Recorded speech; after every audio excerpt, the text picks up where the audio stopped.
le sage. Que l'on recherche la compagnie du sage qui nous montre nos défauts, comme s'il nous montrait un trésor caché. Mieux vaut cultiver les relations avec un tel homme, car il ne peut nous être nuisible. Bien au contraire. Celui qui nous exhorte au bien et qui nous dissuade de faire le mal est apprécié de l'homme droit et détesté de l'homme sournois.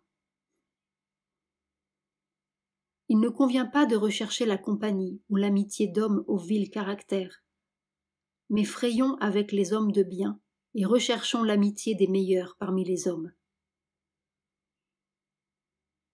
Celui qui boit directement à la source de la doctrine vit heureux dans la sérénité de l'esprit. Le sage se réjouit toujours de la doctrine qu'enseignent les nobles disciples du Bouddha. Les constructeurs d'aqueducs conduisent l'eau où besoin est. Celui qui fabrique les flèches les redresse. Les charpentiers tournent le bois. Le sage se contrôle lui-même. Pas plus que le rocher ne peut être ébranlé par le vent, de même le sage ne peut être sensible au blâme ou aux louanges. Le sage, après qu'il s'est pénétré de la doctrine, devient parfaitement paisible comme un lac profond, calme et clair. Quel que soit le lieu où il se trouve, le vrai sage renonce à tout plaisir.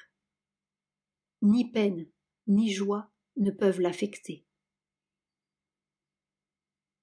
Ni pour son propre compte, ni pour celui d'autrui, le sage ne désire enfant, fortune, royaume. Il ne fonde pas sa propre réussite avec des moyens malhonnêtes. Un tel homme est vertueux, sage et juste. Peu nombreux sont les hommes qui passent sur l'autre rive. Ceux qui demeurent, la majorité, ne font qu'aller et venir le long de ce rivage. Mais ceux qui vivent selon la doctrine franchissent le domaine de la mort, quelle que soit la difficulté du passage. Le sage abandonnera les voies obscures de l'existence, mais poursuivra la voie lumineuse. Il quittera son foyer pour la vie sans foyer, et dans la solitude recherchera la joie qu'il est difficile de trouver. Ayant renoncé à tout désir et attachement sensuel, le sage se lavera de toutes les souillures du mental. Celui dont le mental est bien entraîné à tous les degrés du savoir, discernement de la vérité, énergie, allégresse du vrai, sérénité, méditation, égalité d'âme, qui, détaché de toute chose, se complaît dans son renoncement et dont les appétits ont été subjugués, est radieux et en ce monde même atteint le nirvana. Il y a ici une phrase qui est particulièrement heureuse, justement la première que nous avons lue. Que l'on recherche la compagnie du sage qui nous montre nos défauts, comme s'il nous montrait un trésor caché. Dans toutes les écritures destinées à faire progresser les hommes, il est toujours dit qu'il faut être très reconnaissant à ceux qui vous montrent vos défauts, et qu'il faut rechercher leur compagnie. Mais la forme employée ici est particulièrement heureuse. Si l'on vous montre un défaut, c'est comme si l'on vous faisait voir un trésor. C'est-à-dire que chaque fois que l'on découvre en soi des fautes, des incapacités, des manques de compréhension, des faiblesses, des insincérités, tout ce qui empêche de progresser, c'est comme si l'on découvrait un trésor merveilleux. Au lieu de s'attrister et de dire « Oh, voilà encore un défaut », on devrait au contraire se réjouir comme d'une acquisition merveilleuse, parce que l'on vient de saisir une des choses qui empêchaient de progresser, et une fois que vous l'avez saisie, arrachez-la. Car ceux qui pratiquent une discipline yogique considèrent que de la minute où l'on sait qu'une chose ne doit pas être, on a le pouvoir de la déplacer, de l'écarter, de la détruire. Découvrir un défaut est une acquisition. C'est comme s'il y avait un flot de lumière qui entrait à la place d'un petit bout d'obscurité que l'on vient de chasser.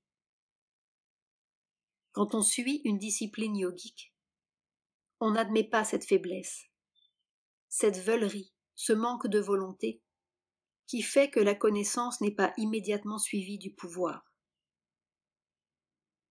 Savoir qu'une chose ne doit pas être et continuer à la laisser être est un tel signe de faiblesse que dans toute discipline sérieuse, on ne l'admet pas.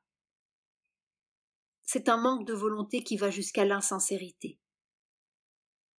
Vous savez qu'une chose ne doit pas être, et du moment où vous le savez, vous êtes le maître, qu'elle ne soit pas. Car connaissance et pouvoir sont essentiellement la même chose. C'est-à-dire que l'on ne doit pas accepter qu'il y ait quelque part dans l'être cette ombre de mauvaise volonté qui est en contradiction avec la volonté centrale de progrès et qui vous rend impuissant, sans courage et sans force, en face d'un mal que vous devez détruire. Pécher par ignorance n'est pas un péché. Cela fait partie du mal général du monde tel qu'il est. Mais pécher quand on sait, c'est grave. Cela veut dire qu'il y a, caché quelque part, comme un ver dans le fruit, un élément de mauvaise volonté qu'il faut pourchasser et détruire à tout prix. Parce que toute faiblesse sur un point de ce genre est la source de difficultés qui sont quelquefois, plus tard, irréparables. Donc, la première chose est d'être parfaitement heureux quand quelqu'un ou une circonstance quelconque vous met en présence consciente d'un défaut qui est en vous et que vous ne connaissiez pas. Au lieu de vous lamenter, il faut vous réjouir, et dans cette joie, trouver la force de vous débarrasser de ce qui ne doit pas être. 21 mars 1958